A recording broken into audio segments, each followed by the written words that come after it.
नमस्कार मित्रों, आप सभी के मन में एक सवाल जरूर होगा कि एक ही समय में जन्म लेने वालों का भाग्य अलग अलग कैसे होता है, जबकि उन सभी के ग्रह नक्षत्र समान होते हैं। आइए आज के इस वीडियो में ज्योतिष शास्त्र के उस रहस्य को जानते हैं जो आपको कोई भी कभी भी नहीं बताएगा। ये कहानी बहुत महत्वपूर्ण है, इसीलिए वीडियो को पूरा जरूर देखें। वीडियो पसंद आए तो शेयर जरूर करें। आइए कहानी शुरू करते हैं। पुराने समय में एक बार एक राजा के मन में सवाल आया कि एक ही समय में जन्म लेकर लोग अलग अलग भाग्य फल कैसे भोगते हैं। तब राजा ने कई राज्यों से बड़े बड़े विद्वान ज्योतिषियों और ज्योतिष प्रेमियों को बुलाकर एक सभा का आयोजन किया। सभा बुलाकर राजा ने सभी पंडित विद्वानों से प्रश्न किया कि मेरी जन्म पत्रिका के अनुसार मेरा राजा बनने का योग था, मैं राजा बना, किंतु उसी घड़ी मुहूर्त में अनेक जातकों ने जन्म लिया होगा जो राजा नहीं बन सके, क्यों? इसका क्या कारण है? राजा के इस प्रश्न से सब निरुत्तर हो गए। सब सोचने लगे कि क्या जवाब दें कि एक ही घड़ी मुहूर्त में जन्म लेने पर भी सबके भाग्य अलग अलग क्यों हैं। सब सोच में पड़ गए, क्योंकि ज्योतिष शास्त्र में ग्रहों का फल तो समान ही होता है। तभी अचानक एक वृद्ध पंडित खड़े हुए और बोले, महाराज की जय हो। आपके प्रश्न का उत्तर यहाँ भला कौन दे सकता है। यदि आप यहाँ से कुछ दूर घने जंगल में जाएं तो वहाँ पर आपको एक महात्मा मिलेंगे, उनसे आपको आपके प्रश्न का उत्तर मिल सकता है। राजा को इस प्रश्न का उत्तर जानना था। वृद्ध की बात सुनकर राजा की जिज्ञासा बढ़ी और राजा जंगल के लिए निकल पड़ा। राजा ने घोर जंगल में जाकर देखा कि एक महात्मा आग के ढेर के पास बैठकर अंगार यानी गरम गरम कोयला खाने में व्यस्त हैं। राजा चौंक गया, परंतु राजा को अपना उत्तर जानना था। तब राजा ने महात्मा को प्रणाम किया और अपना प्रश्न पूछ लिया। राजा ने महात्मा से जैसे ही प्रश्न पूछा, महात्मा ने क्रोधित होकर कहा, तेरे प्रश्न का उत्तर देने के लिए मेरे पास समय नहीं है, मैं भूख से पीड़ित हूँ, मुझे खाने दो।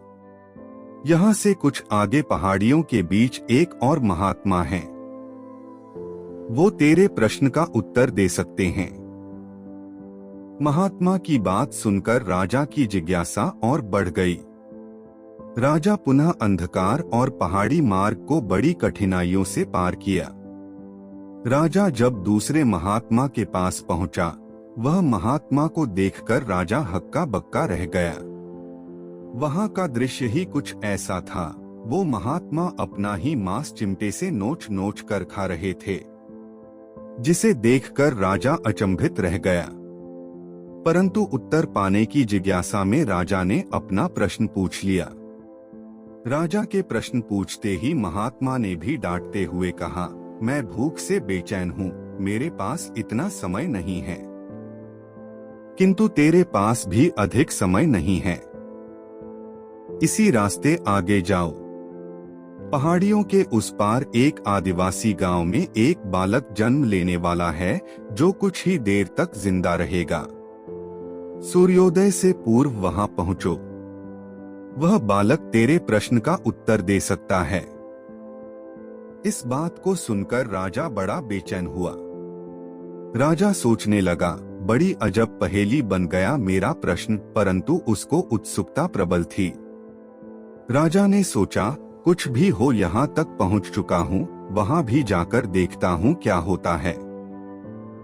राजा फिर से कठिन मार्ग पार कर किसी तरह सुबह होने तक उस गांव में पहुँचा। गांव में पता किया और उस दंपति के घर पहुंचकर सारी बात कही और शीघ्रता से बच्चा लाने को कहा। वो लोग राजा की बात मान गए। जैसे ही बच्चा हुआ, दंपति ने नाल सहित बालक राजा के सम्मुख उपस्थित कर दिया। राजा को देखते ही बालक ने हंसते हुए कहा, राजन, मेरे पास भी समय नहीं है, किंतु अपना उत्तर सुनो लो तुम, मैं और वो दोनों महात्मा पिछले जन्म में चारों भाई व राजकुमार थे। एक बार शिकार खेलते खेलते हम जंगल में भटक गए। 2 दिन भूखे प्यासे भटकते रहे। अचानक हम चारों भाइयों को आटे की एक पोटली मिली। जैसे तैसे हमने 4 बाटी सेकी और अपनी अपनी बाटी लेकर खाने बैठे ही थे कि भूख प्यास से तड़पते हुए एक महात्मा वहां आ गए। अंगार खाने वाले भैया से उन्होंने कहा, बेटा मैं 3 दिन से भूखा हूँ, अपनी बाटी में से मुझे भी कुछ दे दो। मुझ पर दया करो जिससे मेरा भी जीवन बच जाए। इस घोर जंगल से पार निकलने की मुझ में भी कुछ सामर्थ्य आ जाएगी। इतना सुनते ही भैया गुस्से से भड़क उठे और बोले, तुम्हें बाटी दे दूंगा तो मैं क्या ये अंगार खाऊंगा? चलो भागो यहाँ से। वे महात्मा जी फिर मांस खाने वाले भैया के निकट आए, उनसे भी अपनी बात कही। किंतु उन भैया ने भी महात्मा से गुस्से में आकर कहा कि बड़ी मुश्किल से प्राप्त ये बाटी तुम्हें दे दूंगा तो मैं क्या अपना मांस नोचकर खाऊंगा? भूख से लाचार वे महात्मा मेरे पास भी आए। मुझे भी बाटी मांगी तथा दया करने को कहा, किंतु मैंने भी भूख में धैर्य खोकर कह दिया कि चलो आगे बढ़ो, मैं क्या भूखा मरूं। बालक बोला, हे राजन, अंतिम आशा लिए वो महात्मा आपके पास आए, आपसे भी दया की याचना की। उनकी बातें सुनते ही आपने उनकी दशा पर दया करते हुए खुशी से अपनी बाटी में से आधी बाटी उन महात्मा को दे दी। बाटी पाकर महात्मा बड़े खुश हुए और जाते हुए बोले, तुम्हारा भविष्य तुम्हारे कर्म और व्यवहार से फलेगा। बालक ने कहा, इस प्रकार हे राजन, उस घटना के आधार पर हम अपना भोग भोग रहे हैं। धरती पर एक समय में अनेकों फूल खिलते हैं, किंतु सबके फल रूप, गुण, आकार, प्रकार, स्वाद में भिन्न होते हैं। इतना कहकर वह बालक मर गया।